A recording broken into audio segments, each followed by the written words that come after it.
Je crois que ce salon est un succès dans 3 directions. La première, c'est qu'on a beaucoup plus de robots que les autres années. On a 300 robots, dont une bonne dizaine n'ont jamais été montrés nulle part dans le monde, et une bonne trentaine en Europe. Donc c'est un vrai succès. La deuxième, c'est que le monde est là. On a une croissance de peut-être 20% quand même du nombre de personnes qui sont venues visiter. Et puis la troisième, c'est qu'il y a une activité à la fois grand public et business qui fait plaisir à voir, parce que les gens découvrent des robots, il y a des yeux émerveillés, et il y a aussi des deals qui se signent.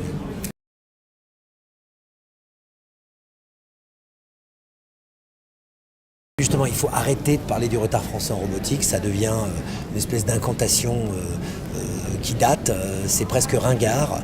La France a parmi les meilleures sociétés de recherche en robotique au monde. La France a des startups qui se défoncent pour que se développe la robotique. La France a un tissu industriel qui mérite d'être considéré un peu mieux que négligé. Donc il n'y a pas de retard français en robotique, il y a simplement une volonté d'aller de l'avant, et c'est ça que France Robot Initiative, le plan du gouvernement, sacralise. C'est qu'il faut concentrer des forces autour de cette robotique, arrêter de pleurer en croyant qu'on a raté des trains qui ne sont même pas encore partis. Alors je crois qu'on a aussi une caricature des Français. Les Français sont toujours lents à adopter les technologies, mais dès qu'ils les ont adoptées, ils ont des taux de croissance de ces technologies qui sont supérieurs aux autres pays.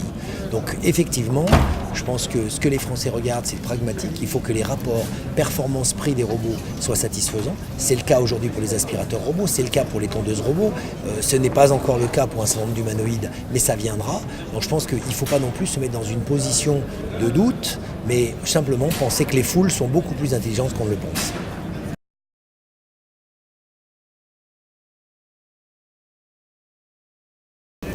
Je crois qu'il y a 2 stratégies. Quand on est convaincu, on doit parler de sa conviction, on doit essayer de faire passer le message.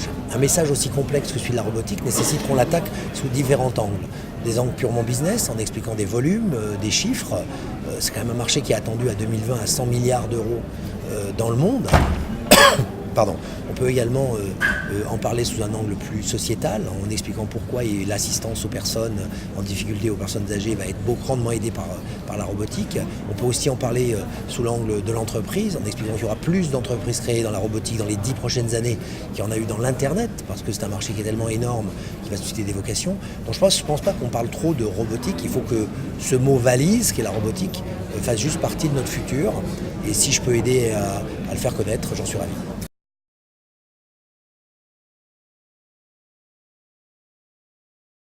Je pense que vous savez, Star Wars a résumé la problématique des robots. D'un côté, un robot humanoïde avec ses 3PO, et de l'autre côté, une boîte de conserve intelligente avec R2D2.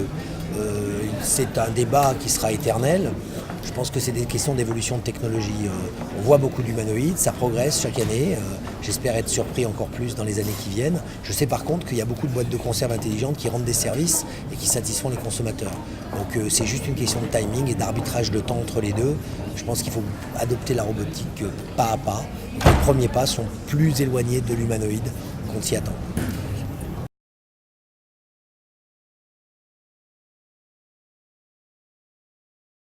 Je crois que la vision, elle est affirmée depuis longtemps. C'est simplement qu'on va s'habituer à vivre dans un monde d'objets intelligents, interactifs, connectés. Donc ça veut dire qu'on va s'habituer à vivre dans un monde de robots. Bill Gates avait dit en son temps, il y aura un ordinateur sur chaque table de bureau. Il s'était un petit peu trompé, il y a eu plusieurs écrans depuis.